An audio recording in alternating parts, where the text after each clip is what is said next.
I want to give you a final preview of what the new iPhone 8, iPhone X, iPhone Pro, the 2017 flagship iPhone is going to look like. This is the 10th anniversary of the iPhone being in the marketplace, and it's going to be a huge radical redesign. I have yet to really talk about these features, but what I'm going to talk about are pretty corroborated rumors and leaks that have kind of pointed to what the iPhone 8 is going to look like. If you like this video, make sure you give it a thumbs up and click subscribe if you haven't already, and you'll get all my other videos right to your YouTube homepage. So let's jump right in. Obviously, the big front-facing feature that's going to change, new design. So switching from the aluminum design of the previous generation phones, this will have both a glass front and a glass back, kind of similar in that way to the iPhone 4, but very different in a lot of other ways. It'll have stainless steel edges and slimmer bezels. This is the big thing. Slimmer bezels, making it a near edgeless screen right on the front of the device. Couple that with the virtual home button, and right away the phone will look very, very different than you have with previous iPhones. The screen itself will be a 5.8-inch OLED screen. What's cool is because of this very slimmed down bezel design, it'll be a similar physical size to the 4.7-inch iPhone 7, but will have a much larger screen as well. What's also nice is True Tone technology will finally be coming to iPhone. Obviously, True Tone tech launched with the original 9.7-inch iPad Pro. It takes ambient light sensors and adjusts the warmth of the display to make it better fit your surroundings. It's a really great feature. It's kind of hard to describe, but once you use it, it's significantly better, and you wonder why it hasn't been there always. So that's what the new design will look like. It'll come in 3 colors. It looks like they're going to scale back some of the color options from the iPhone 7 line, black, white, and then the third one is going to be what looks like a copper, kind of gold color. We've seen some leaks from the supply chain with respect to that. So some other features that you'll notice that are pretty significant changes. Let's talk about kind of Touch ID. Obviously the home button is going to be gone. It looks like Touch ID is going to be gone as well. What will be replacing it? Because we all have become kind of accustomed to using Apple Pay.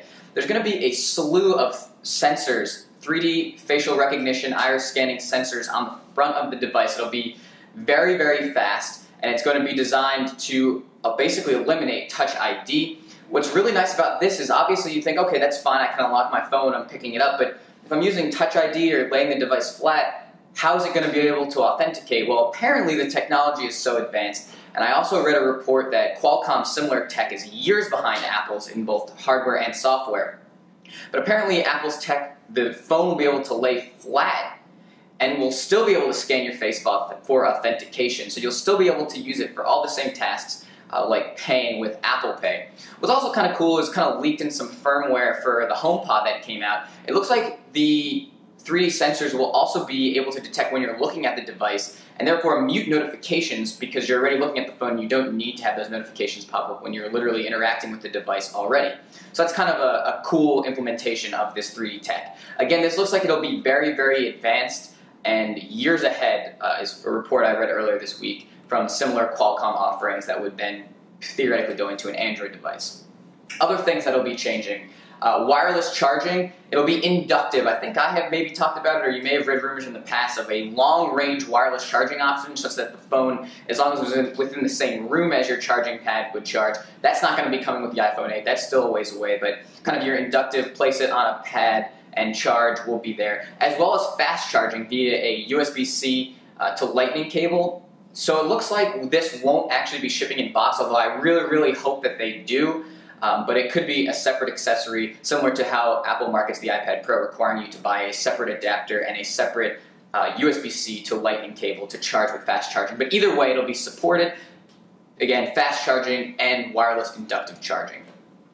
The other big thing is that you may have seen from some of the leaks, dual camera. As opposed to the 2 lenses being stacked horizontally, the lenses for this new phone are actually going to be stacked on top of each other, and both lenses are going to have optical image stabilization. On this iPhone 7 Plus right now, only the wide-angle camera has OIS, but it looks like both camera modules will have optical image stabilization and will be improved from the iPhone 7 Plus line as well. And obviously, we were talking about the 3 sensors on the front. Obviously, the front-facing cameras will be improved significantly. And when you couple the dual camera improvements on the back with the 3D sensors on the front and the improved front-facing camera, This is all just a perfect storm for augmented reality. Apple released ARKit when they were talking about iOS 11. That has been slowly getting developed. They will be coming out with Apple glasses, possibly launching at the same time as the iPhone 8. In fact, when all this is announced, it looks like the LTE Apple Watch Series 3, a 4K Apple TV, and Apple glasses will all be announced at the same time. You can check out my channel for previews of all of those. But anyway, augmented reality looks like it'll be a big feature that's going to be coming to this 10th anniversary iPhone.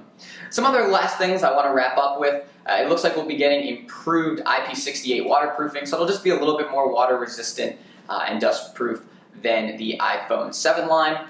Obviously, an A11 processor and 3 GB of RAM will be powering this device, as well as some battery improvements, either a bigger battery. You may not actually see improvements with respect to daily performance because there's a new screen and there's a lot more sensors, but hopefully you'll be able to get kind of the same battery life that you get on the iPhone 7 Plus.